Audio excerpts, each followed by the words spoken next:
First time 9 గంటలకు లేచావు కదా, అందుకే అంత కొత్త కనబడుతుంది. కంగారు పడకు. నువ్వు కరెక్ట్ రా మావా. ఏయ్ టీఓటీ అమ్మా. అటు చూడరా మావా, నా డార్లింగ్ వస్తుంది.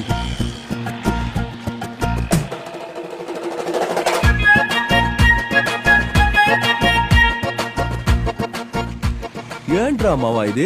మన ఏరియా అమ్మాయిలంతా నా వైపు టేబుల్ ఫ్యాన్ లాగా తిరిగి తిరిగి చూసెళ్తే ఈ అమ్మాయి ఏంట్రా కనీసం ఒక్కసారైనా చూడకుండా వెళ్తుంది. ఏం చెయ్యాలో నువ్వే చెప్పరా మావా. పాపం తనకేదో మెడ పట్టేసినట్టుంది మావా. అలా అంటావా మావా? అయితే పర్మనెంట్ గా నన్నే చూసేలా ఆ మెడ తిప్పేరా. సూపర్. ఇదేం బాలే, నేను అక్కడ కూర్చుంటే కనీసం నా వైపు చూడకుండా కూడా వెళ్ళిపోతున్నావేంటి? నేనెందుకు నిన్ను చూడాలి? ఎందుకా? నిన్న రాత్రి తాగిన మత్తులో ఎమోషన్ అయి హార్ట్ లో ఉన్నదంతా వాగేస్తే కనీసం ఒక్కసారి కూడా చూడకుండా వెళ్ళిపోతున్నావు. హలో, ఏంటే నీ ఎమోషన్ నువ్వు చెప్తే నేనెందుకు రియాక్ట్ అవ్వాలి? పులి ఏడుస్తోంది కదా అని జింక వెళ్ళి పాలు పడుతుందా? నీలా ఎమోషన్ అయ్యే వాళ్ళందరికీ రియాక్ట్ అయ్యుంటే ఈ పాటికి బోల్డ్ ఎంత మంది బాయ్ ఫ్రెండ్స్ ఉండేవాళ్ళు తెలుసా? తెలిసింది, కానీ తమ రియాక్ట్ అవ్వడానికి ఏం చెయ్యాలో అస్సలు తెలియట్లా. అది కాస్త చెప్పండి. తెలుస్తుంది. గాంధీ జయంతి రోజు మందెక్కడ దొరుకుతుందని వెతకడం తెలుసు కదా. దీని గురించి కూడా వెతికితే తెలియకుండా ఉంటుందా? తెలుసుకో. ఏంట్రా మావా అలా అనేసిపోతుంది?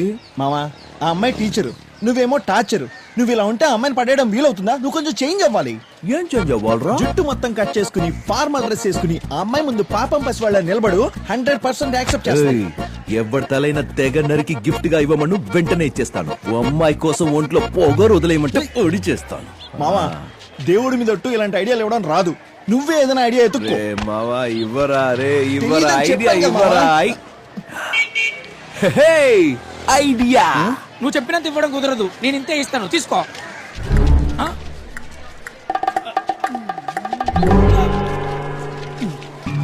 ఏంటలా చూస్తున్నారు? కొట్టేస్తారేమో. ఎట్టి పరిస్థితుల్లో భయపడకూడదురా. రేయ్ ఏంట్రా నవగ్రహాల చుట్టూ తిరుగుతున్నట్టు తిరుగుతున్నారు? నువ్వు మాకు హెల్ప్ చేసి పెట్టాలి. ఏంటే? నీ మరదల్ని మా వాడు పడేయాలి. దానికి నువ్వు మాకు ఐడియా ఇవ్వాలి. రేయ్ నేను తనని పెళ్లి చేసుకోవే భర్తని, బ్రోకర్ని కాదు. చాకు ఇలాంటి చాకులు సర్కస్ లో ఆడించడం ఎన్నో చూసానమ్మా నేను. మావా నువ్వైనా చెప్పరా ఐడియా. నువ్వు చెప్తే చెవులో నుంచి వచ్చేస్తుందా? నువ్వే చెప్పు. రేయ్ ఫస్ట్ టైం మా వాడు సైలెంట్ గా ఉన్నాడు. నువ్వు నోటికి వచ్చినట్టు మాట్లాడి రెచ్చగొట్టావు అనుకో, పొడిచి పడదొక్కుతాడు. ఎక్కడ పొడుస్తారబ్బా? ఏ కంట్లో పొడుస్తావా, గొంతులో పొడుస్తావా, పొట్టులో పొడుస్తావా, లేక ఎనకల పొడుస్తావా? రేయ్ వద్దు వద్దు అన్నోడ్నే తరిమి తరిమి పొడుస్తాడు. నువ్వు కావాలి కావాలి అంటే వదులుతాడా? అనుభవించు. ఉండండి, మా మరదలకి చెప్పి మీ మీద అసహ్యం కలిగలే చేస్తాను. చూడండి. ఏమని చెప్తావబ్బా? పొడి చేసామని చెప్తాను. నమ్మలేదంటే చూపిస్తాను. రేయ్ అదేమన్నా హ్యాండా ఆండ్రాయిడ్ ఫోన్ ఎత్తి చూపించడానికి?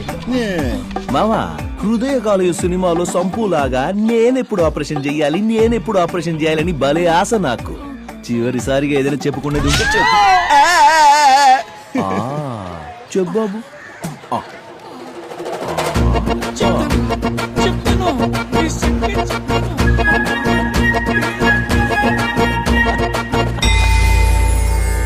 పంతులు గారు వచ్చేసా. ఏంటయ్యా ఏమైంది? ఇక్కడికి ఎందుకు వచ్చారయ్యా? చూడండి, లాక్ చేస్తూ మాట్లాడో నాకు అస్సలు తెలియదు. డైరెక్ట్ గా మ్యాటర్ లోకి వచ్చేస్తా. నేను మీ అమ్మాయిని ఇష్టపడుతున్నాను, పెళ్లి చేసుకోవాలని డిసైడ్ అయ్యాను. మీకు చేతులెత్తి మొక్కుతాను బాబు. మా మానాన్న మమ్మల్ని వదిలేయండి. ఊరదులు ఎక్కడికైనా దూరం వెళ్ళిపోతాం. కానీ నా కూతుర్ని నీలాంటి మొరటోడికిచ్చి మాత్రం పెళ్లి చేయను. మొరటోడా? వీడా? మావయ్య గారు ప్రేమగా అడుగుతున్నాను, ఒప్పుకుని అక్షింతలు వెయ్యండి. కాదు కూడదని గోల చేస్తే డైరెక్ట్ గా నా బిడ్డ బారసాలకు పిలుస్తా. ఆ తర్వాత అక్కడికి వచ్చి ఆ పేరు బాలేదు ఇంకో పేరు పెట్టని అడగకూడదు. అయ్యో నీ కాళ్ళు పట్టుకుంటాను బాబు. మీరెందుకు వాడి కాళ్ళ మీద పడాలి? ఇక్కడ ఒక సింహం ఉందిగా. వీడెవడ్రా మావా పంచగట్టుకొచ్చి పోటుగాడ్లా పంచలేస్తున్నాడు? Hello, is my brother from one of my father. నా తమ్ముడికి ఆ అమ్మాయితో పెళ్లి నిశ్చయమైంది. రేయ్ తీసుకెళ్ళరా ఈ జులపాలోని. అయ్యగారు మీరేంటండి మీ అమ్మాయిని బావిలోకి తొయ్యను అని ఏకంగా ఇప్పుడు సముద్రంలోకి తోసేస్తున్నారు. నోరు మీరా ముందు. నా తమ్ముడు వేదాలు ఉపనిషత్తులు అన్ని చదివి మింగి నీళ్లు తాగినోడు. నువ్వు ఆ గొర్రెలు కోళ్లు మింగి బీర్లు తాగినోడివి. నువ్వు నా తమ్ముడితో సరిసమానమని మాట్లాడతావా రే? ఎవ్వయ్య స్వామి, నాకు వేదాలు తెలియకపోయినా నీలాంటి పెద్దవాళ్ళ గురించి తెలుసు. నాకు కూడా లోక జ్ఞానం ఉందిరా రే. అరే అలాగైతే జరగనే స్వయంవరం. ఎవరు పాండిత్యం ఎంత ఉందో చూసేద్దాం ఈ రోజు. ఏయ్, చెప్పాడికి ఆ బండోడు పిలిచేది ఫైట్ కాదు, క్విజ్ కి. నేను మేనేజ్ చేస్తాను, సైలెంట్ గా ఉండు. Challenge accepted. అయితే కష్టమైన క్వశ్చన్స్ అడిగి క్విజ్ లో మా వాడిని నువ్వు ఓడించేస్తే సరే. మీ వాడిని నువ్వే క్వశ్చన్స్ అడుగు, మా వాడిని నేను అడుగుతాను. ఓకేనా? ఓకే. హాయ్ హలో అందరికీ నమస్కారం. ఈ రోజు జరగబోతున్న ఈ సరికొత్త కార్యక్రమంలో ఎవరవుతారు అగ్రహారం సీతాపతి. మొదటి పోటీదారుడు మా శివ. రెండవ పోటీదారుడు నీ పేరేంటి? ఏ నీకు తెలీదా? అడిగిన దానికి సమాధానం చెప్పు. ప్రతాప్. ప్రతాప్. ఇప్పుడు నా మొదటి ప్రశ్న నా తమ్ముడికి. బ్రహ్మసూత్రాన్ని రాసింది ఎవరు? వేదవ్యాసుడు. కరెక్ట్ గా చెప్పారు నువ్వు. అది నా తమ్ముడంటే. ఇప్పుడు నువ్వు అడుగు. ఓకే మిస్టర్ శివ, మీకు ఫస్ట్ క్వశ్చన్. సూర్యుడు ఏ దిక్కున ఉదయిస్తాడు? రే మావా, రోజు నేను లేవక ముందే ఉదయిస్తాడ్రా. ఎక్కడంటే నాకేం తెలుసు. ఇది చాలా టఫ్. ఓడిపోయాడు. బుద్ధి వచ్చింది వాళ్ళకి. మామ నీ కూతురు నాకే. ఎవరు చెప్పాడు ఓడిపాడని? ఆగు ఏంటి శివ, ఆగేది? ఆలోచించి చెప్పు. సూర్యుడు ఏ దిక్కున ఉదయిస్తాడు? తూర్పు. తూర్పు. తూర్పునా. మోసం. ఎవడిదిరా చీటింగ్? నీదే. కోసి చూడు, బ్లడ్ లోనే చీటింగ్ అనేది లేదు. తమ్ముడు కూల్. శ్రీకృష్ణుడు బోధించిన చివరి గీత పేరేంటో ఆలోచించి చెప్పు తమ్ముడు. ఉద్భవ గీత. ఎక్స్ట్రా చెప్పండి. ఏ నేనే గెలిచాను. ఇప్పుడు నువ్వు అడుగు. ఓకే. వాట్ ద లైఫ్, అమ్మాయిలంటే తాపు. What the life. ఈ పాట ఏ సినిమాలోది? రేయ్, ఇది మా రౌడీ హీరో విజయ్ దేవరకొండ గీతా గోవింద. మోసం చేశారు. మోసం. ఏంట్రా మోసం? నిన్ను గీత గురించి అడిగాడు, నన్ను గీత గురించి అడిగాడు. ఆరరే తమ్ముడు వదిలేరా. నువ్వే గెలుస్తావు అనడంలో అనుమానం అనేదే లేదు. యజుర్వేదంలో జఫ్ఫా నోరు మూసుకొని పైకిలే. యజుర్వేదం అధర్వణ వేదం అంటూ నన్ను ఇరికించడానికి ఇక్కడికి వచ్చావా నువ్వు? వాణ్ణి చూడు ఎంత ఈజీగా అడుగుతున్నాడో. క్లూ కూడా ఇస్తున్నాడు. నువ్వు కూర్చొని చూడు మామా, అదంతా నాకు తెలియదు. వాడే నన్ను క్వశ్చన్ అడగాలి. చేతులు చూపించుకొని క్లూ ఇస్తూనే ఉండాలి. వద్దురా. నిన్ను కూడా నేనే అడగాలా? ఓకే, ఇప్పుడు మన శివ గారిని క్వశ్చన్ అడిగే సమయం. శివ గారు, ఇందులో ఎన్ని వేళ్లున్నాయో చెప్పండి. రేయ్, నువ్వు ఇంత కష్టమైన క్వశ్చన్స్ అడిగితే ఎలా? తప్పురా ఇది. మరి ఒక్కొక్కరికి ఒక న్యాయం కాదు కదా. పోటీ అన్న తర్వాత ఇద్దరికి కూడా కష్టమైంది.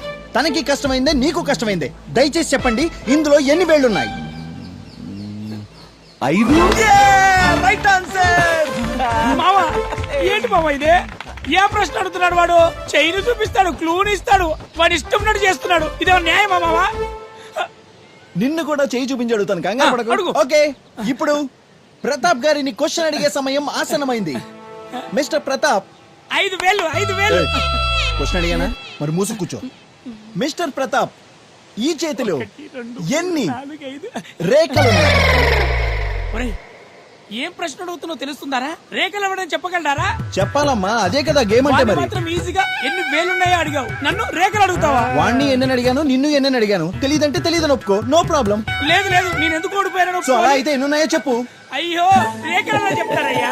నన్ను మోసం చేస్తారా? నాశనం అయిపోతారు. రేఖలు అడుగుతారా? మీ రేఖలు మాయమైపోవాలి. Stop it. మీకు శాపం పెడుతున్నా. ఆగు. నానా, బావా ఏం జరుగుతోంది ఇక్కడ? నన్ను మోసం చేశారు. అడుగు. డార్లింగ్, పిల్లని అడుగుదామని వచ్చాను. ఇదిగో వీళ్లే స్వయంవరం అని ఒక ప్రోగ్రాం పెట్టారు. నేను అందులో నిన్ను గెలుచుకున్నాను. ఇప్పుడు చూడు, అన్నదమ్ములు ఇద్దరు ఎలా గొడవ చేస్తున్నారో. చూడు, నేనెవరిని పెళ్లి చేసుకోవాలో నాకు బాగా తెలుసు. వెళ్ళిక్కడి నుంచి. చూడు, ఇన్ని రోజులు నువ్వు చెప్పింది నేను విన్నాను. ఇప్పుడు నేను చెప్పేది నోరు మూసుకొని నువ్వు వినాలి.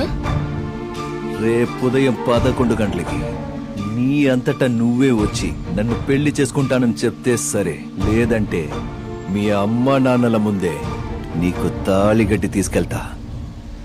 ఏ మావా రా. సిస్టర్ వీళ్ళెవరికి నాలెడ్జ్ లేదు ఏయ్, you know? పోరా. వందల మంది పిల్లలకి బ్రతుకు నేర్పే నేను నా బ్రతుకు గురించి ఆలోచించి నిర్ణయం తీసుకోలేనా నాన్న? వాడు నాకు కరెక్ట్ అనిపిస్తున్నాడు నాన్న. మీరు తలదించుకునే పని నేను ఏ రోజు చేయను నాన్న. ధైర్యంగా ఉండండి. నేను లేకుండా వాడు బ్రతకడు నాన్న.